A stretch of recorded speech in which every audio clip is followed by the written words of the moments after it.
Congratulation India, Chandrayaan 3 mission कामयाबी से चांद की सतह पर लैंड कर चुका है। इंडिया का एक ऐतिहासिक दिन जब विक्रम लैंडर ने चांद की सतह को चूमा है। यह है वो हिस्टोरिकल लम्हा जब इसरो ने चांद की सतह पर लैंडिंग की है। चंद्रयान 3 मिशन की कामयाबी के साथ ही इंडिया चांद पर सक्सेसफुली लैंड होने वाली चौथी कंट्री बन गई है और इंडिया दुनिया की वो पहली ऐसी कंट्री है जिसने चांद के साउथ पोल पर कामयाबी से लैंडिंग की हो। इससे पहले कोई भी कंट्री ऐसी नहीं है जिसने चांद के साउथ पोल पर कामयाबी से लैंडिंग की हो, जो कि इंडियन स्पेस एजेंसी इसरो की सबसे बड़ी कामयाबी का मुंह बोलता सबूत है। यह इंडिया के लिए बड़े ही ऑनर की बात है कि वो पूरी दुनिया में सबसे पहले चांद के साउथ पोल पर लैंडिंग करने में कामयाब हुए हैं। द इन्फो रिपोर्ट की इस वीडियो में आपका एक बार फिर से वेलकम है। वैसे तो चांद के किसी भी हिस्से पर लैंड करना कोई आसान काम नहीं है, मगर इसरो ने चांद के साउथ पोल पर कामयाबी से लैंड करके दुनिया को यह पैगाम दिया है कि कैसे चांद पर लैंडिंग की जाती है, क्योंकि इसी साल इजराइल, जापान और रशिया जैसी कंट्री चांद पर लैंडिंग में नाकाम हो चुकी हैं। हालांकि ये तीनों कंट्री टेक्नोलॉजी के मामले में इंडिया से कहीं ज्यादा आगे हैं, मगर फिर भी वो चांद पर लैंडिंग करने में नाकाम रहे हैं। इसरो की 15 सालों की मेहनत और अनथक कोशिशें आखिरकार रंग ले ही आईं। इसरो ने इंतहाई कम बजट और लिमिटेड सोर्स के साथ इस बड़े कारनामे को सरअंजाम दिया है। हालांकि साल 1969 में विक्रम साराभाई ने जब इसरो की बुनियाद रखी थी तो इनकी ख्वाहिश थी कि वो एक ना एक दिन चांद की सतह पर जरूर लैंड कर पाएंगे। इस तस्वीर को जरा गौर से देखिए कि साइकिल से शुरू होने वाले इस सफर का आगाज एक दिन चांद पर भी जा पहुंचेगा। विक्रम साराभाई के जीते जी तो इसरो चांद पर नहीं पहुंच पाया, मगर आने वाली नस्लों ने इस बड़े कारनामे को सरअंजाम देकर उनकी आरज़ू को पूरा जरूर कर दिया है।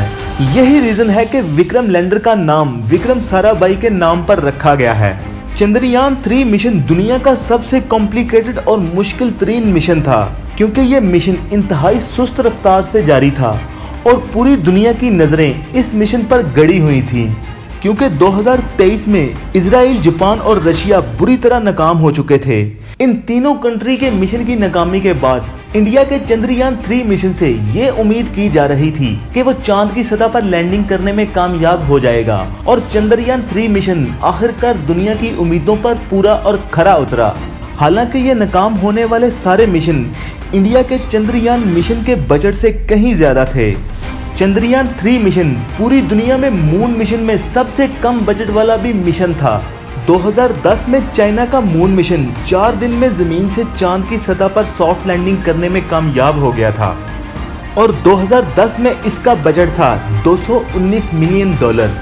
1960 में सोवियत यूनियन का लूना 1 मिशन सिर्फ 36 घंटे में जमीन से चांद की सतह पर सॉफ्ट लैंडिंग में कामयाब हो गया था, जिसका बजट था $200 मिलियन।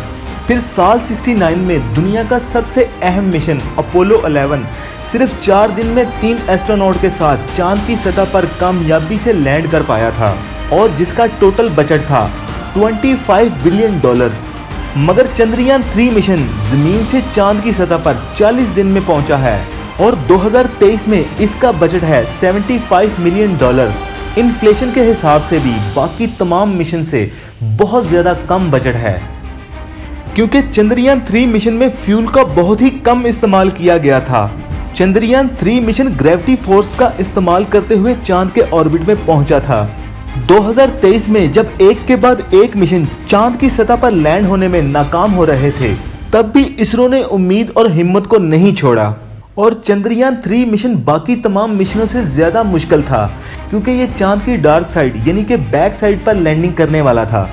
2023 में नाकाम होने वाले मिशन चांद के ऑर्बिट में सक्सेसफुली पहुंच जाते थे, मगर चांद के ऑर्बिट में पहुंचने के बाद इनका राब्ता ऑपरेटर से टूट जाता था और जब लैंडर से राब्ता टूट जाए तो फिर इसकी स्पीड को कंट्रोल करना इंतहाई मुश्किल और नामुमकिन हो जाता है। चांद पर एटमॉस्फेयर बिल्कुल ना के बराबर है, लैंडर को फ्रिक्शन का सामना नहीं करना पड़ता और तेज रफ्तारी की वजह से लैंडर चांद की सतह से टकराकर तबाह हो जाता है। रशिया के लूनर 25 मिशन के साथ भी कुछ इसी तरह का हादसा पेश आया था। हालांकि इसरो का चंद्रयान 2 मिशन भी इसी तरह के मसाइल से दोचार रहा था, मगर इसरो ने अपनी उस नाकामी के बाद बड़ी ही महारत के साथ चंद्रयान 3 को चांद की सतह पर लैंडिंग करवा लिया है। हालांकि चांद के इस हिस्से में टेम्परेचर -180 टू -230 के करीब होता है। इतने कम टेम्परेचर में इलेक्ट्रिकल कंपोनेंट का काम करना इंतहाई मुश्किल हो जाता है। लैंडर के थ्रस्टर जो लैंडर की स्पीड को कंट्रोल करते हैं, इनको नुकसान पहुंचने का खतरा ज्यादा होता है। इसरो ने इन तमाम बातों को मद्देनजर रखते हुए पहले तो लैंडर की स्पीड को स्टेप वाइज कम किया, जिसे डीबूस्टिंग प्रोसेस भी कहा जाता है। फिर लैंडर को इतना ज्यादा मजबूत बनाया था कि क्रैश लैंडिंग की सूरत में इसको किसी किस्म का नुकसान ना पहुंचे। लैंडिंग के आखिरी 15 मिनट पूरे मिशन की कामयाबी और नाकामी का फैसला करते हैं। आखिरी 15 मिनटों में लैंडर को ऑपरेटर की तरफ से किसी भी किस्म की कमांड नहीं दी जा सकती। आखिरी के 15 मिनट में लैंडर को खुद ब खुद अपनी किस्मत का फैसला करना होता है और चंद्रयान 3 मिशन इन सारी चुनौतियों का सामना करते हुए कामयाबी से लैंड कर गया है। अब रोवर अगले 14 दिन तक चांद की सतह पर पानी और चांद की मिट्टी के नमूनों की जानकारी इकट्ठा करके सिग्नल की सूरत में जमीन पर भेजता रहेगा। इस मिशन की कामयाबी के बाद चांद के कुछ बड़े और अहम राजों से पर्दा उठ जाएगा और चांद के बारे में बहुत सारी ऐसी बातें सामने आएंगी जो इंसान इससे पहले नहीं जानता होगा, जैसा कि चांद की बर्थ की थ्योरी, चांद के बेशकीमती एलिमेंट और चांद की रेडिएशन और पानी की कंडीशन के बारे में। उम्मीद है कि इस मिशन की कामयाबी के बाद इंसानों के लिए नई दुनिया को खोजने के लिए राह हमवार हो गई है। हमारी तरफ से इसरो और इनके तमाम इंजीनियर्स को congratulation and best of the luck. उम्मीद है आपको ये वीडियो पसंद आई होगी। Thank you for watching the info deport.